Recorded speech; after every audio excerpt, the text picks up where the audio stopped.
ñu def comme niñ ko annoncé démb suñu point de presse bi ñu def ginnaaw bi yàlla defee ñu liggéey ci yenn kees ci yenn département yu Podor Matam Kanel ak Ranérou ñu liggéey ci démb ba gis ay irrégularité yu flagrante yu ñu jot a wan yenn yi président commission nationale bi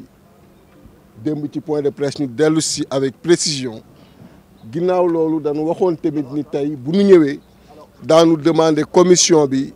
ñu ubbi kees yëpp bu ko defee loolu ñu jot a gis ñu mën a ubbi bureau de vote par bureau de vote ci département yooyu pour am une idée précise ci li nga xam ni moo fa xew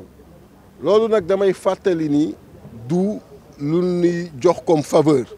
dafa doon lu loi bi prévoir en son article LO 142 mën ngeen ko dem vérifier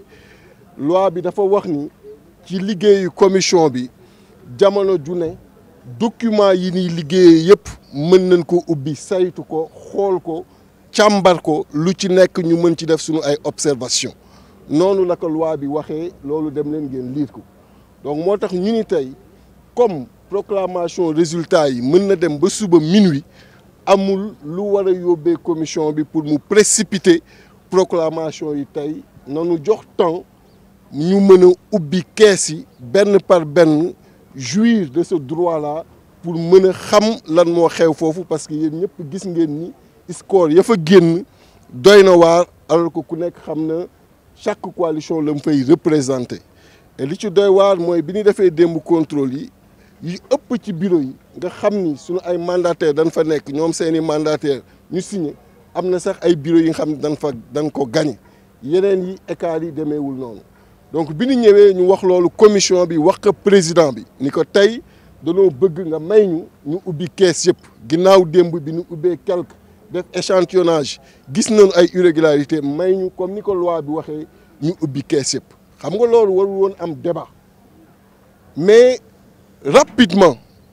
mu ni loolu du ko def du ñu may ñu ubbi kees yi du ñu may ñu def liggéey boobu démb am na luñ ci jot a def mën ñu joxaat tey ñu ni ko mais loolu tegoo ko fenn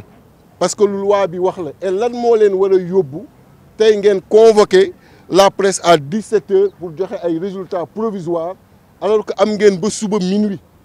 bu fekkee ni lu leer ngeen war a def bu fekkee ni da ngeen war bàyyi liggéey bi ñu tekkee ci lu leer Sénégalais yi xam lu am bu ko defee ñu mën a génn fii kenn du wax ay élections yu ñu contesté ngeen am encore délai alors que lii ñu leen di demander étape la événement la activité la bi nga xam ni c'est prévu par la loi c'est prévu dans le cadre de ces travaux là pourquoi ngeen war précipiter proclamer tey ci 17h interrompre activité yooyu nga xam ni c'est prévu comme activité de vérification bi ñu bëgg interrompre ko refuser ko pour précipiter une proclamation tey à 17h alors que mën na dem ba suba à minuit donc loolu lépp di wane rek ci li nga xam ni moom la état bi nekk di wane commande bi nga xam ni moom la état bi nekk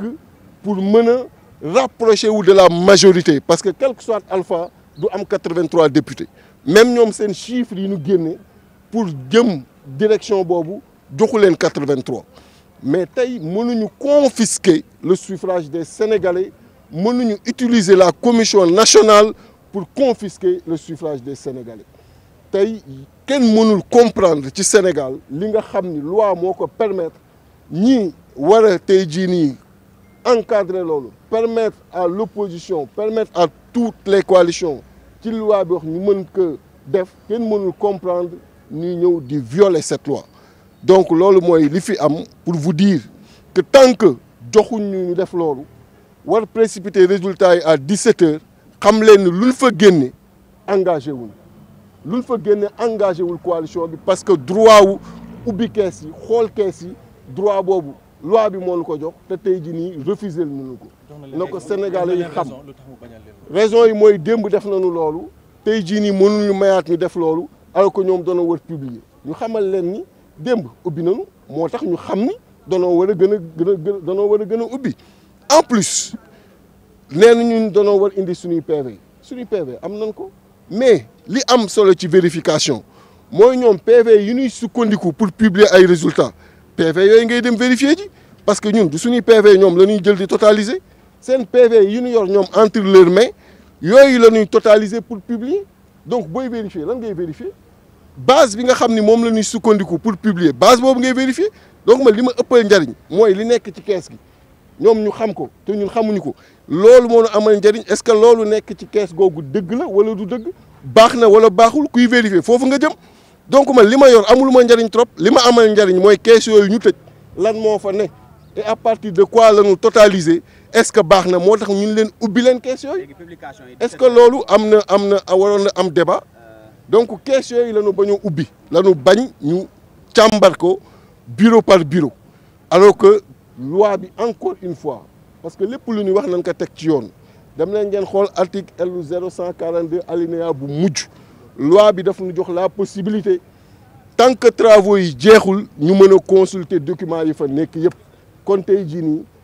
refusé nañ ñu consulter document wu Podor document wu Matam document wu Kanel document wu Ranérou refusé ñu ubbi PV yu bureau de vote yëpp loolu aussi ñu koy récuser. 17h la ñuy def publication bi maintenant conduite bi nga xamante ni tey la conférence des leaders fas yéene ko amal une fois que. d'abord dama ni li ni nekk di def teguñu ko yoon parce que 17h bi jàpp leen bu baax li may wax parce que lii may wax nii loi bi la dara imposé wu leen pour ñu tey publier à 17h dara imposé wu leen pour ñu accélérer publication bi parce que gis ngeen yi fi weesu gars yi ay vendredi lañ doon publier ay minuit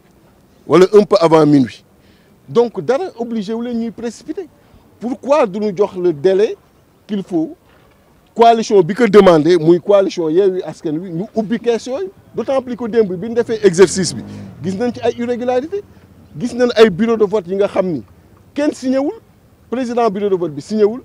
son secrétaire signé wul assesseur am signé wul benn représentant de coalition signé wul bi ma gisee loolu benn ci yooyu dama yëkkati feuille bi wan ko le président de la commission dama ko wan mu xool ko parce que lépp lu ñu def day am preuve am na bureau de vote yi nga xam ni loolu gis na ko démb président de bureau de vote bi mooy signé son secrétaire ak assesseur mais benn représentant de coalition signé wul et bureau de vote yëpp dañ fay gis ay écart fleuve mais tey bu ñu ñëwee nekk ci délai yi mu doon un droit ñun la ubbil ñu kees yi may ñu ubbi kees yi xool pour mën a def suñu ay observation comme ni ko loi bi permettre demander pourquoi nga ñuy refuser loolu ensuite bëgg précipiter proclamer à 17h alors que délai yi day dem ba suba minuit donc ça veut dire que am na ay activités yu ñu pareegul activités yooyu tant que pareegul mu doon une demande moom amul droit wu publier les résultats ensuite démb wax naa leen joxe na 55 bi confirmer ñu ko parce que chiffre bu ñuy wax ñun dañ koy teg ci dëgg confirmer 57 yi ñële mais bëggoon dem ci résultat ci proportionnel bi ñu ni que mënul nekk tant que réglé wuñu lii muy publier comment peut-il publier alors que même quotient yi génnewu ko génnewul quotient yi kenn xamu ko et il veut publier ensuite activité événement bi nga xam ni c'est prévu mu refuser ko bàyyiwul ñu def ko et il veut publier ensuite il n'est pas tenu par les délais aujourd'hui il veut également publier alors que mën na dem ba suba minuit lan ngeen tuddee loolu forfaiture et pourquoi l'opposition qui a reçu le suffrage des Sénégalais nga xam ni intercoalition bi ay 1,5 million voix la jiitu Benno Bokk Yaakaar pourquoi cette intercoalition qui est devant ñu war confisquer son suffrage à travers aujourd'hui ay manœuvres yi nga xam ni kenn mënu ko comprendre moo tax ma ni tant que lii loi bi jox ñu accepté wu ko defaluñu ko lu fa génn lu ñu publier na Sénégalais yi xam ni engagé wuñu parce que lu ñu yoon joxooñu ko mënoo tey ji nii génne leneen ba pare nii engagé wuñu ko donc nañu xam ni daal li ñu loi bi jox tey ji nii commission bi refusé nañu ko nee nañu duñu ubbi kees yëpp nee nañu dañuy publier à